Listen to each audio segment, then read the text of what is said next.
Chris Hemsworth's journey to stardom is a classic Hollywood tale, and it's all thanks to a little-known role. Okay, not really, it was Thor, and it changed everything in his life.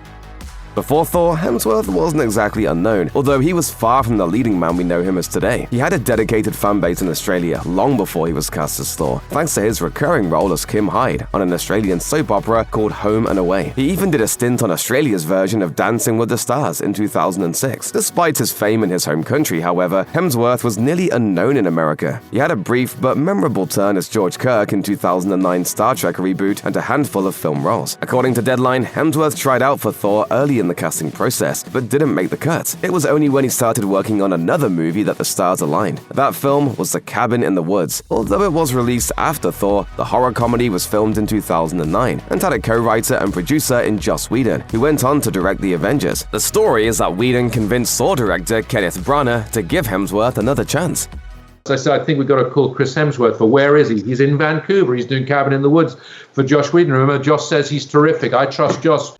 He got the chance to do another screen test, and Marvel did a complete 180 on him. In an interview with Collider, Branagh described the final conversation at Marvel Studios leading up to the decision to cast Hemsworth and Tom Hiddleston. He was in a room with Marvel Studios president Kevin Feige and other execs, and Branagh recalled, "Kevin said, we'll never make a more important decision in this company than what's happening in this room. Saturday morning at 10:30, when you pick up the phone to Chris Hemsworth and then Tom Hiddleston. It's either gonna work or it's not." Thor was slated to be the MCU's fourth film, and there was indeed a lot riding on it. Marvel had taken out bank loans to kick off their budding cinematic universe. After the success of Iron Man and Iron Man 2, but a less than expected gross from The Incredible Hulk, a lot of Marvel's future success was riding on Thor as a gateway to the larger Marvel universe. Even though Thor didn't reach the same heights of critical and commercial successes as Iron Man, it was a strong showing from the studio and propelled Hemsworth to instant stardom.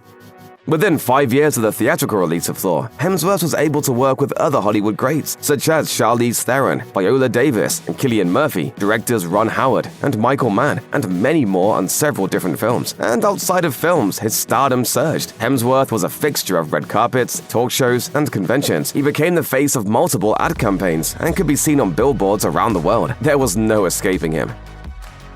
I know what you mean. I feel closer to Chris already. And in a way, there was no escaping the fame for him. Hemsworth's fame reached such a crescendo that he was forced to move his family from Los Angeles to Australia, he told Sharp magazine. "It was just nuts, paparazzi and all that. We couldn't go anywhere. We ended up just staying home." Now that Hemsworth, his wife, and their kids live in Australia, they're all much happier and far more removed from the fame that's followed him since his first MCU film. Fast forward to today, and he still has one of the most active careers in Hollywood, with major roles in Furiosa, a Mad Max saga, and Transformers 1 in 2024 alone.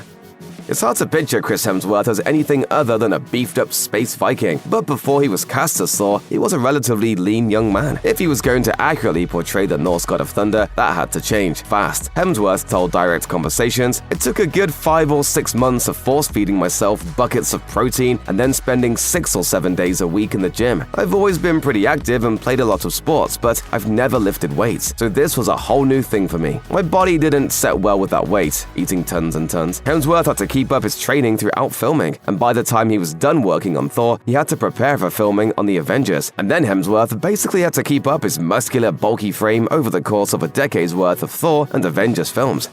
He went from dad bod to god bod. But beneath his god bod, there was still a sad bod just trying to get out.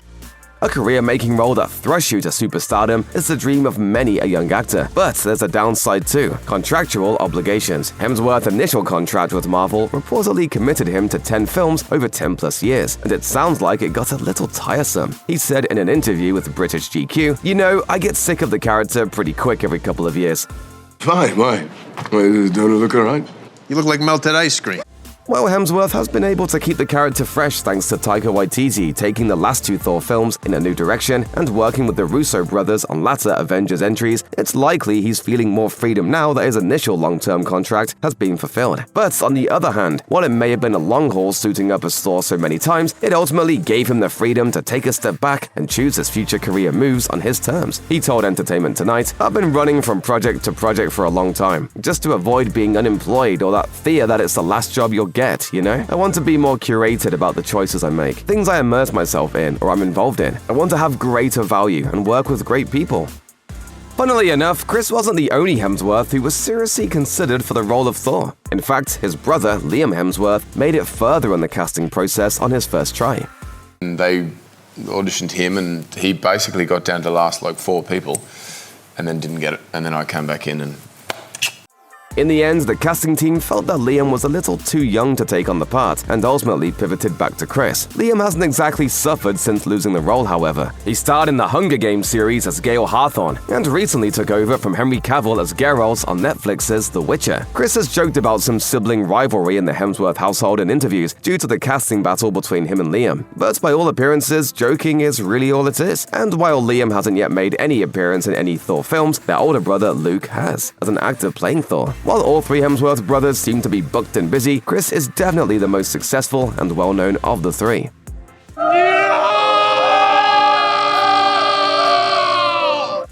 Perhaps no one else on the planet can better understand Chris Hemsworth's MCU experience than Tom Hiddleston. Both actors were virtually unknown before joining the cast of Thor, and the rapport that Hemsworth and Hiddleston built during filming is something they carried with them through their next 5 movies together in the MCU. It's very different to any relationship I've ever had with any other actor. God of Thunder. Hey.